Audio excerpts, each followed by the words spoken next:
Ladies and gentlemen, I'd like to welcome you to the press conference of the President of the State of Israel, Shimon, and President Heinz Fischer of Austria. I'd like to give the word to the President.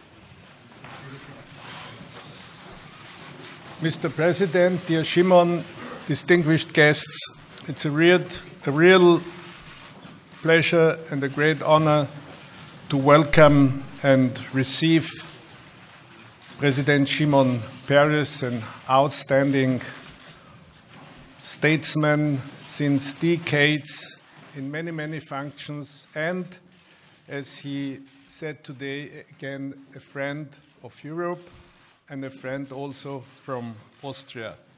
I had the great honor to decorate him with the highest Austrian decoration today, and I can assure you it is well deserved, and it is a respect of an expression of honor and an expression of respect. Austria recognized the State of Israel in 1949, and in the 50s we exchanged ambassadors, and ever since we have intensive relations, we have friendly relations, but we had also, from time to time, problems or misunderstandings. Anyway, a necessity for discussion and for explanations. But in the last 20-25 years, I can say the relations have more and more improved. Austria understood better the reasons for criticism in Israel. We learned to handle our history better, to confess what was to be confessed, and to take positions, clear positions to our history. I talked about this yesterday, and I do not want to repeat it. Also, it is a very important element in our relations. By the way, and not to forget how many Austrians live in Israel and lived in Israel. Many of them have passed away in the meantime, but they were forced to leave their home country, and their destiny was really very complicated and with lots of problems. Today, I would say we have good partnership, we have friendship, we have open discussions, we have excellent cooperation in many fields, in the field of science, in the field of trade. We have a trade volume of about 400 million euro per year. It's increasing. We have cooperation in the United Nations, and we have chances for the future. President Peres always gives great importance not only to the past, which is important, but also to the future, which may be even more important. In our meeting today, we touched the bilateral relations, but we took a lot of time to discuss and to evaluate the situation in the Near East, in particular the negotiations between Israel and the Palestinians, where Secretary Kerry is very active and very helpful. We hope that these negotiations will be continued for another period, and that the crucial problems which still exist can be solved. It's necessary to solve them, and we agree that there are at least chances to solve them. We also discussed the situation in Iran, the present situation, namely to have a period of about 6 months and to check whether a compromise is taken serious from both sides and whether promises are kept. The present situation is a very crucial And at the end of this period, in June, it will be necessary to evaluate very strictly whether the agreements were fulfilled, because this would be basis for further contacts, further negotiations for a much better climate. The Arab Spring is a very interesting subject. In particular, the development in Egypt takes our full interest, and we also touched the development in the Ukraine or in Russia. When I asked Helmut Schmidt a few days ago here, what do you say to Ukraine? He said, you better ask me, what do you say to Russia? Because he believes it's a Russian problem. That was his approach. Let me sum up saying I'm very happy and thankful that you, Shimon, visited Austria. We know that this is a great honor and a great pleasure. We'll do everything that you feel well here, and we thank you for many, many things. Welcome. Thank you very much. Dear President, dear Heinz, actually both of us spent our youth together in the socialist movement, and in a way we were born with an orientation of the future more than the memories of the past. And we have learned quickly in our age that the history, unfortunately, has produced more victims than victories. And now we would like to arrive to a point where we shall have human victories and not human victims.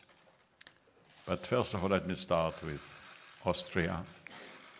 As the President has said, our relations today with Austria are good and growing and meaningful, particularly because today it's not the size of the land or the size of the people that counts, but very much the level of science and the level of social responsibility. It's an age where science is making new means, and social justice has to distribute it in a fair manner, not so much among different classes, but very much among the young people. Today, the young people are really in need. It's nice to be young, but very expensive. And we have to help the young generation to make their way through. I think you do it in Austria, we do it in Israel, putting an emphasis of the social point, which is also global, and really making a new future for all of us. I'm very glad that with the visit here we have had very serious talks, in depth, in great friendship, and very open. And I do believe as a result the relations between Austria and Israel will gain an uplift, and it's very important. Then may I say that I was yesterday very moved at the ceremony in the Judenplatz. It was a moving ceremony. We cannot forget what happened. Our heart is still crying, but I appreciate very much that the President and the Austrian leadership are taking such a strong stand against anti-Semitism and racism. It's important for the future of your children and our children. We shouldn't let them forget. We should tell them to learn so it will not be repeated again in the future. Then when it comes to modern life, on one hand we have the globalization and the individualization of our time, but on the other hand we still have phenomena which are very dangerous. And the major danger today, in our judgment, I say our because it's not just Israel. It comprises, I think, the same feelings in America, in Europe, in Russia, all over the places, is that the present policies and the present leadership of Iran, unless they will change in facts, not in words, is the greatest problem of our time. You know, when you approach history, you have a choice, either to analyze a situation or to analyze a character. There were wars because of situations, but Hitler wasn't a situation. Hitler was a character. And we have to recognize characters that are becoming very dangerous. We have nothing against Iran, but we have everything against the present policy of Iran. If the great leader of Iran stands up and says he never heard about the Shoah, he's not sure if it took place, my God, is that serious? But it's not only words that he suggests, but Iran and the leader said they are not going to build a nuclear bomb. That's what he said. In fact, they are building nuclear missiles that can go to the distance of 1,000 and 2,000 kilometers. What for? There is nobody in the world that threatened Iran, and Iran is the only threat to other people. Why should they threaten? Why should they destroy? And it's true that there is a change in the tone by Mr. Rouhani, but the tone is not enough. The facts must be changed. And today Iran is still the center of terror, supporting Hamas, supporting Hezbollah, financing different terroristic organizations all over the world. Why do they have to support killing and blood? It's not enough, including Syria. They support Hezbollah and Syria. The fact is that today there is a world agreement that comprises the United States of America and Europe that calls for economic pressure upon Iran to stop the building of the bomb. And there was an agreed period of time, 6 months, where the sanctions will be continued, but no other ways will be taken. If in 6 months an agreement will be reached, and what is the agreement? To stop building and threatening with nuclear bombs. Nobody wants to see another Hiroshima in our time. If they'll do it, Iran can become a normal nation, a friendly nation like everybody else. If they'll continue to build bombs, to build missiles, to spread terror, to threaten people, we have to do everything to stop it. If it's possible economically and politically, the better. But as President Obama said, there are other options on the table to make it seriously. So, I mean, we are on a double front to build a new world, to reject the old world when it comes to killing and terror and racism and anti-Semitism. I think that nations to nations are not just a matter of economy, it's a matter of values, of virtues, of moral positions, and I think morally we are heading together to a world that will respect the life of all people without any discrimination, without any threat. So the 3 points were well covered: to build a new relationship between Austria and us, to teach our children to be careful, not to repeat old mistakes, not to repeat the Shoah, and a call to Iran to stop doing things which are useless and dangerous, and join in the union of the world, which feels that we can enable our children to live in peace and security and justice. Thank you. Thank you, Mr. President. Are there any questions? Please, the ORF, Claudia Lind.